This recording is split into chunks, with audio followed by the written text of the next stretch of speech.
Venus and Company. How can I help you? Hello.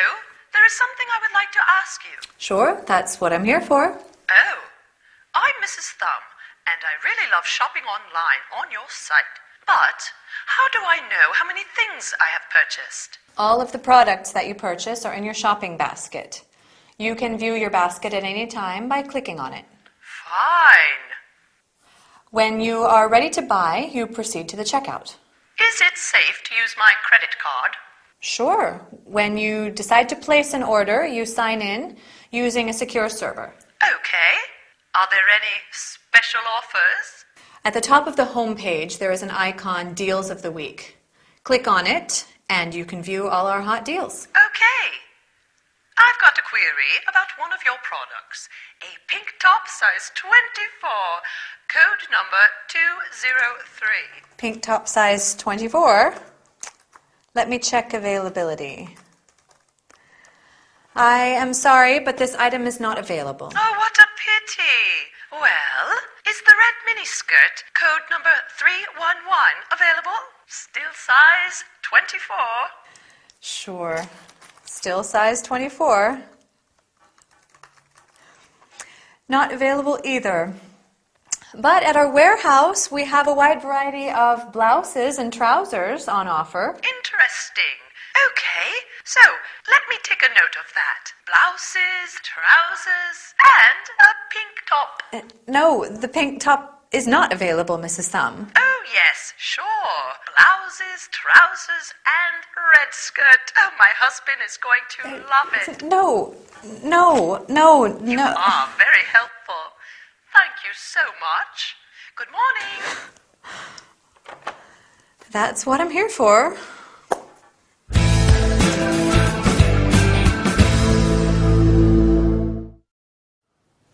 Hi, everybody.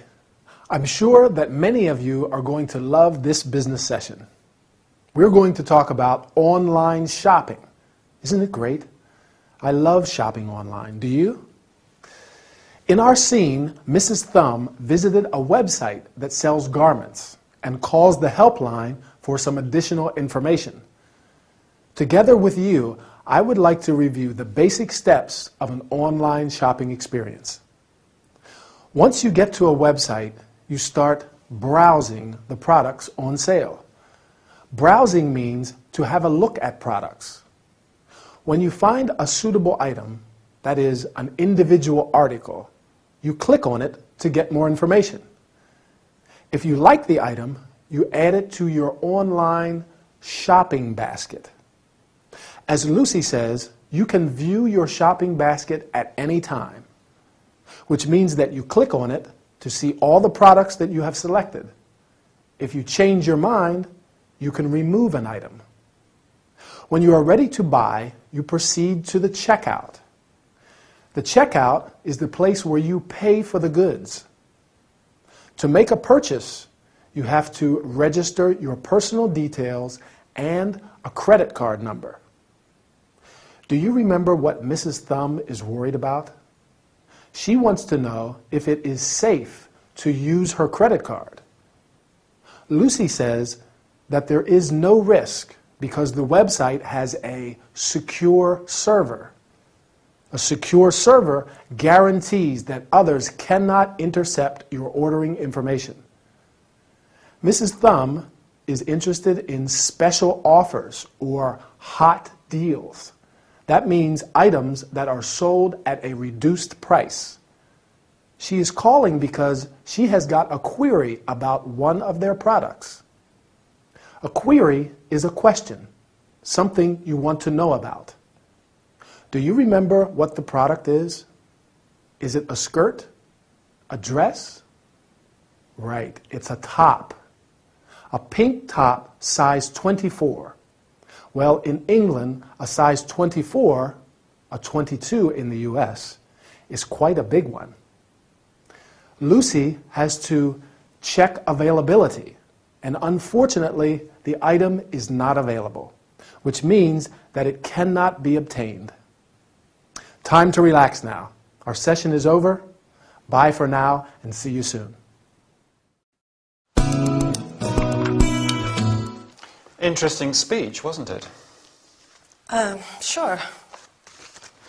While we are on the subject, I think the strategies proposed by Miranda are going to prove very effective. The report on our financial situation was very interesting, don't you think? Right. Speaking of interesting things, did you see your photo in yesterday's newspaper? You are kidding. What photo are you talking about? The photograph of you, jogging in the park.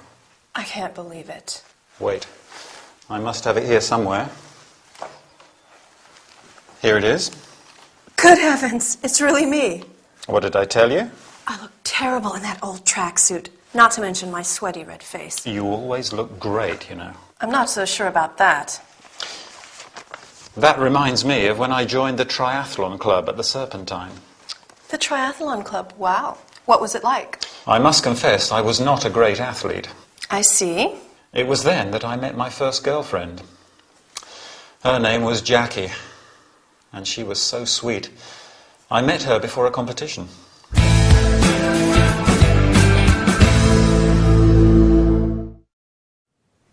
Hi, are you ready for a new business workout?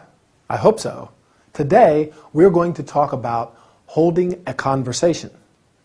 You are going to learn how to start a conversation, change the subject, show interest, and express surprise.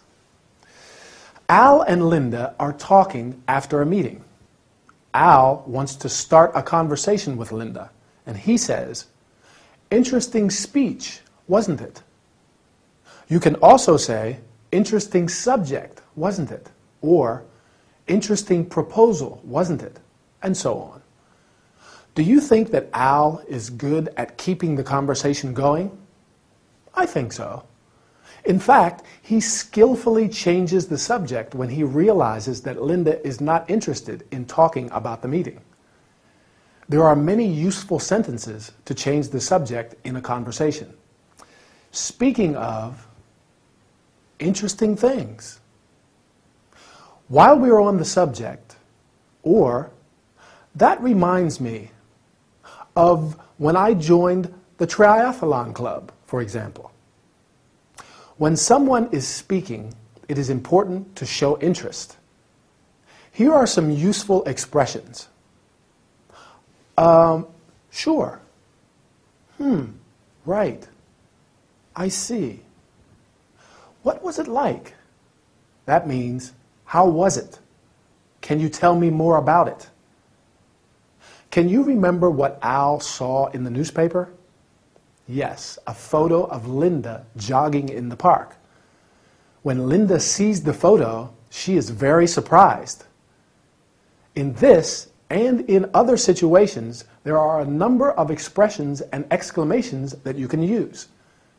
You are kidding. That means, I am really surprised. I can't believe it. Good heavens!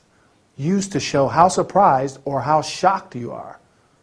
That's strange. Or, oh my. My, oh my, our time is over. I hope you learned some useful expressions and exclamations today. Bye, and see you for another workout.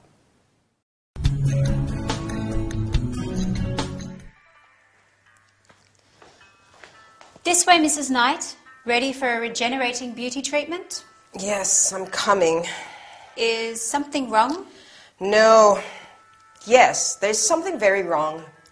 May I ask what the problem is?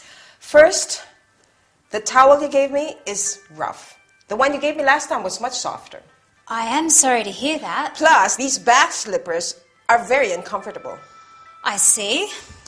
Lastly, this bathrobe is too small. You see? Is that all?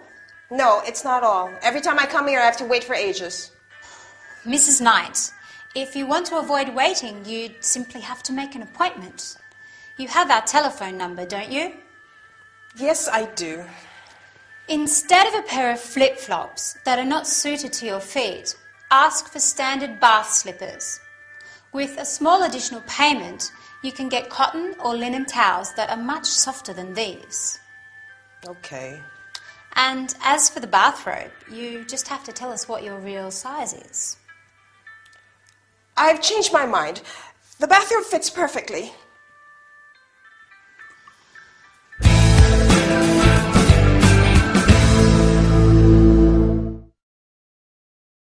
Hi everybody.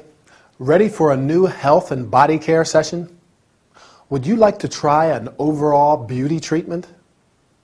Exactly like our faces, our bodies need care and treatment. Today, we are going to see some terms related to bathroom textiles and related accessories. Textiles is a general term that we use to describe any product that is made from a fabric or cloth. Mrs. Knight is not happy, and Chloe needs a lot of patience to deal with her. Do you remember what the first thing is Mrs. Knight complains about? The towel, right. A towel is a piece of absorbent cloth you use when you are wet. There are many types of towels, including a beach towel, which you use for lying on in the sun. A bath towel, which you use after a shower, and a hand towel, which you use for drying your hands. Mrs. Knight says that her bath slippers are very uncomfortable. Bath slippers are shoes that you use in the bathroom and in similar places. Many people wear flip-flops during the summer. Flip-flops are a type of open shoe with a V-shaped strap, often made of rubber. As Chloe points out, Mrs. Knight chose a pair of flip-flops that are not suited to her feet. The lady complains because she always has to wait for ages. Chloe says that if she wants to avoid waiting, she should make an appointment.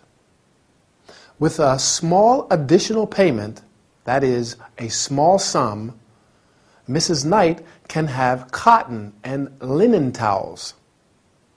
Bathroom textiles can be made of different materials, including cotton, silk, linen, and synthetic fibers. What is the problem with her bathrobe? Right, it's too small. A bathrobe is a garment, like a coat, that you usually wear before and after a bath. The bathrobe is too small because Mrs. Knight did not give her real size. For example, you say, "What size are you?" Or, "What size do you have or do you wear?" I wear, or I have, a size 38. Anyway, our time is over. I hope you enjoyed this session. Bye for now.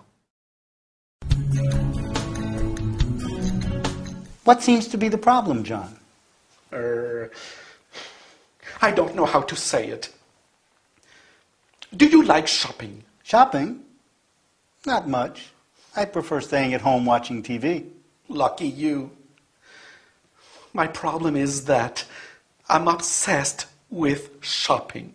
I see. Whenever I feel alone or depressed, I go out and I cannot resist the urge to purchase something. Okay. My wardrobe is full of clothes I never wear. Some of them still have the price tag attached. Maybe we could exchange wardrobes. My friends say I'm crazy. Maybe they're right.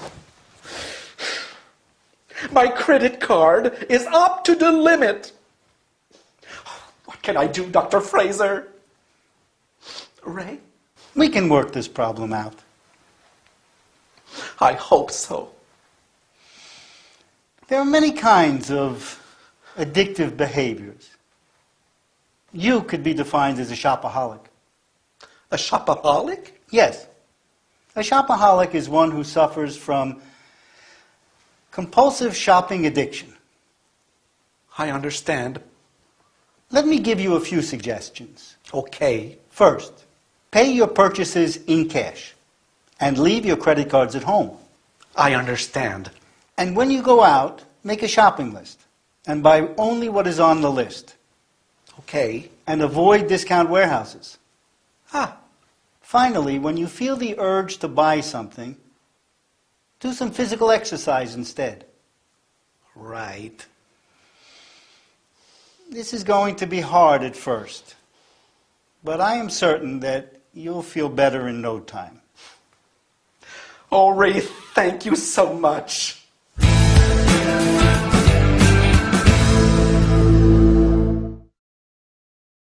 Hi, good to see you. Are you okay? I hope so. In this health and body care session, we're going to talk about different kinds of addictive behavior and how to deal with them. You will also learn some terms and verbs related to shopping. So let's get started. Do you know the word shopaholic? A shopaholic is someone who is addicted to shopping. This is Mr. Little's problem and why he's asking Dr. Fraser for help. Whenever Mr. Little feels alone or depressed, he cannot resist the urge to buy something. The urge is a strong desire, especially one which is difficult to control. This is an example of addictive behavior. We talk about addiction when there is a physical or psychological dependence, such as drug addiction. As we said, Mr. Little suffers from compulsive shopping addiction. I'm afraid I know a lot of people who suffer from the same addiction. Mr. Little's wardrobe, a cupboard for storing clothes, is full of clothes he never wears, and some still have the price tag attached. The price tag is a piece of paper with the item's price. As a consequence, his credit card is up to the limit. This means that he spent more money than he has. He must feel really bad, don't you think so? Luckily, Ray gives him some suggestions. Can you remember the first one? Right. Pay for all your purchases in cash. Cash is money in the form of coins and notes. Then he says, leave your credit cards at home. That is, don't take your credit cards with you. Mr. Little has to make a shopping list and only buy what's on the list and avoid discount warehouses. Can you guess what a discount warehouse is? A small shop? I don't think so. Exactly. A discount warehouse is a large shop which sells goods at reduced prices. A difficult place for a shopaholic to avoid. Finally, when Mr. Little feels the urge to buy something, he should do some physical exercise, like jogging or cycling. I have to go now. I feel the urge to buy something, but I will do some jogging instead, right? Want to come with me? We'll keep practicing.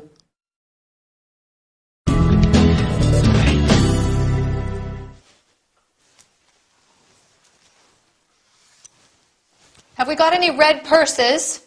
No, we haven't. Black hats? Yes, 2 black hats. Okay. Black high-heeled shoes? Black high-heeled shoes. Sarah? Yes. Yes, what? How many pairs have we got? 1 pair, size 9. Right. We need smaller sizes. What about scarves? White scarves? Good afternoon. Good afternoon, madam. Can I help you? Oh, no, thank you, dear. I'm just looking for now. All right. Well, if you need anything, don't hesitate to ask. We do have things which are not on display, so if you can't find what you're looking for, then... Thank you. Heavens, what was that? 1 white scarf. Excuse me one moment. What do you think you're doing? I'm fine, thank you for asking. What? We haven't got any more hangers. The dresses were all in a pile on top of the empty boxes, and I couldn't find the white scarves. Are you crazy? Where do you think you are? At the market? Did you realize that this is a classy shop? I'm with a customer. This just isn't acceptable. Sorry, one moment.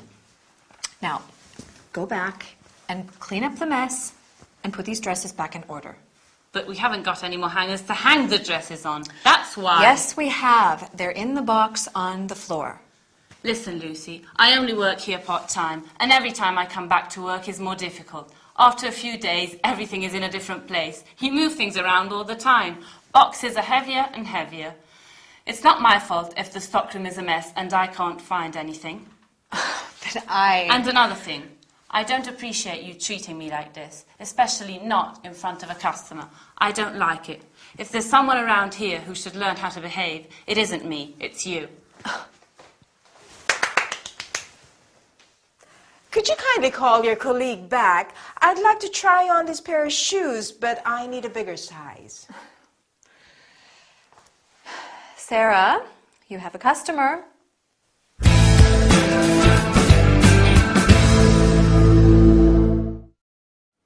Hi, ready for a training session? Great. Let's get started.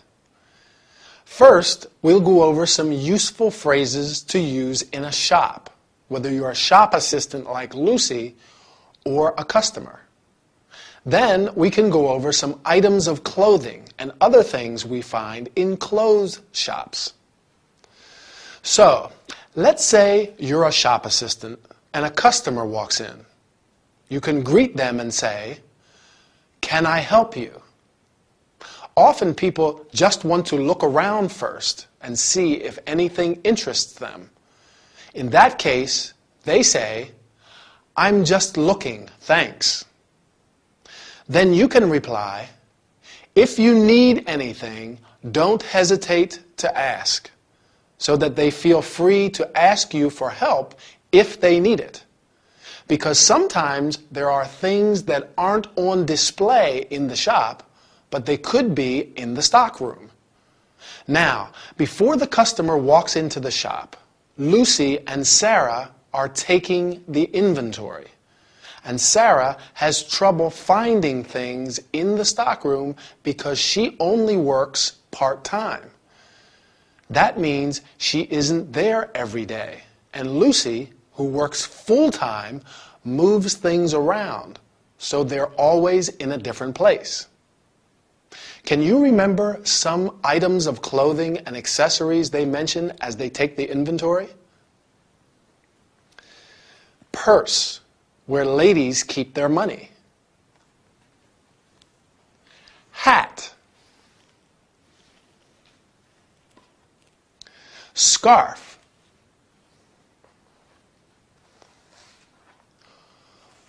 One scarf, but two scarves. What else? Oh yes, high-heeled shoes. There are women's shoes that have a high heel, often just called high heels. Do you wear high heels? I don't. When we talk about shoes, we say a pair of shoes. Clothes and shoes come in different sizes. What size are you? Or what size shoe do you wear? I wear a 9.5 or a 10 in the US. Now Sarah has a little accident in the stockroom because a pile of dresses falls on her. What does she need to put the dresses in order? Hangers. They're the things we use to hang clothes. Right. That's all we have got time for today. See you soon for our next training session. Bye.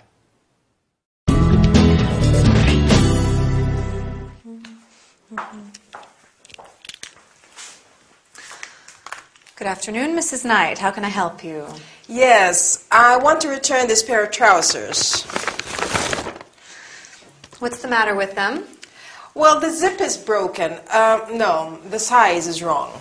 I see. I apologize for the inconvenience. When did you buy them? A couple of days ago. May I see the receipt? The receipt? Sure.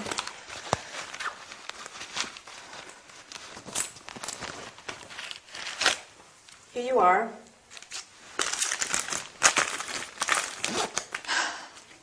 All right. Do you want to exchange them with another item, or would you prefer a credit note? I would prefer a refund if possible. I'm sorry, but that's not possible. Well then, let me think.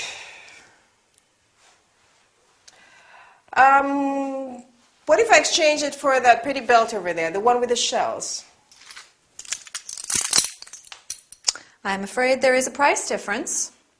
You mean that belt is more expensive than these trousers? Exactly. You have to pay an extra £20. Oh my. We do have a lot of nice tops on offer. Okay, let me see.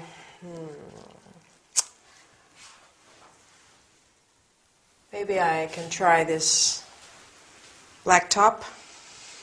Where's your changing room? It's over there.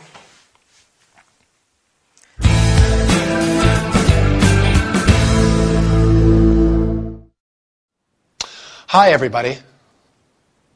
Good, I'm not late. I went shopping and there was a lot of traffic. By the way, today we are going to talk about shopping and how to deal with problems.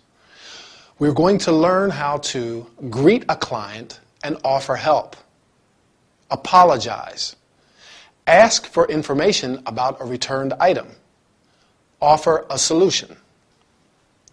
Lucy, the shop assistant, greets Mrs. Knight and offers help. Good afternoon. How can I help you?